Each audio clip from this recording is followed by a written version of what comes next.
What I really love is when a series such as Recreators, which is action heavy at times, takes the final battle in the best direction I think they could, where we don't have a final fight in the traditional action-oriented sense. We have a final fight, which is just words, which is exactly how this needed to end. We have Altair, who's on a path of revenge for what the world forced her creator to do, to end her own life from the suffering that she was enduring from all of the harassment online. But when her creator has this twisted miracle and is brought back, creation or not, and is telling her essentially that she doesn't need this to happen, this is not what she wants, saying that what she believed is all wrong, like she thought she knew her creator, everything was a lie. It's a very an emotional episode from their perspective alone, even more so when Sota has his kind of touching goodbye in an indirect way. And I like something like this, because I feel like if Setsuna as well as Altair were to fight, this would ruin this interaction, because Altair loves her creator.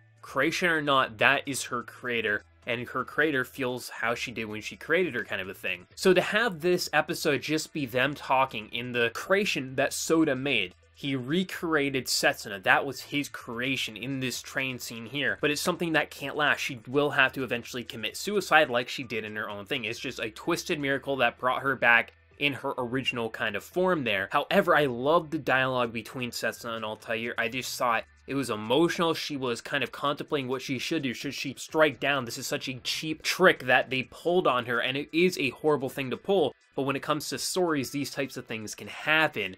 And I loved the dialogue, and I loved what happened, and I love how only in Recreators can you have such a broken character like Altair revive her dead creator and make her a new world, because this is something that makes total sense for Recreators. If this was another series, I probably would call it an ass pull, but Altair is a creation with unlimited masters at this point. She has an unlimited supply of power. However, the power that her original creator gave her the ability to change fate. So before that train hits her once more, she essentially creates a new world for her, puts her back there. So she doesn't actually have to just go back to being dead. She can be alive, just in a separate reality kind of a thing, which is a perfect way to wrap up the Altair conflict, but also give peace of mind to Setsuna's character, so she doesn't have to live on in such a horrible, horrible agony, and essentially both of them can be gods in their own way. And I love Sota's stuff at the end, it's a final goodbye in a way, but at the same time, just the tears in his voice actor did such a beautiful job at really selling that he was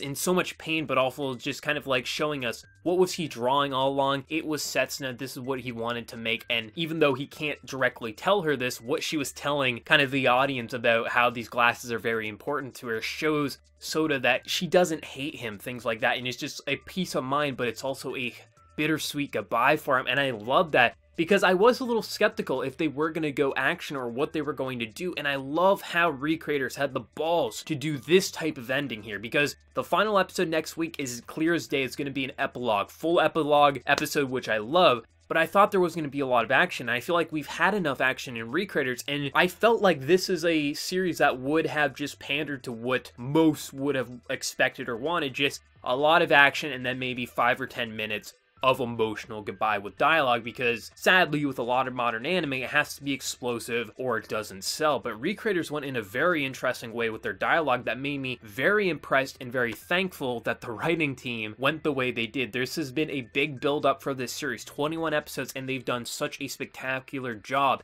at pacing and structuring this. Obviously not all characters have had amazing character development, but not all characters really needed to. And I really enjoyed what they did with Sota's character. Sota was never meant to be, he's almost like a side character in a lot of ways. He wasn't in a lot of forefront, however, I like what they did with his character of regret and just everything that happened to him and his friend there, and what ultimately how it kind of came to a bittersweet conclusion. He's not an amazing character, he's not a groundbreaking character, but I like enough what they did with it, and I felt for the guy, and I felt like he had such a horrible life for basically regretting not helping his friend in her time of need, because he selfishly thought if he did this, he could be together with her, and instead of being with her, his ignoring and not giving a helping hand when she was being harassed online ultimately led to her suicide there. And I love that bittersweet goodbye. I thought just the way they were using lighting and just the overall art techniques really sold this episode. It gave you a sense of this felt eerie and out of place, out of reality, not even in a story. It was like this middle ground. So that train scene was just beautifully drawn in the way they were shading the characters.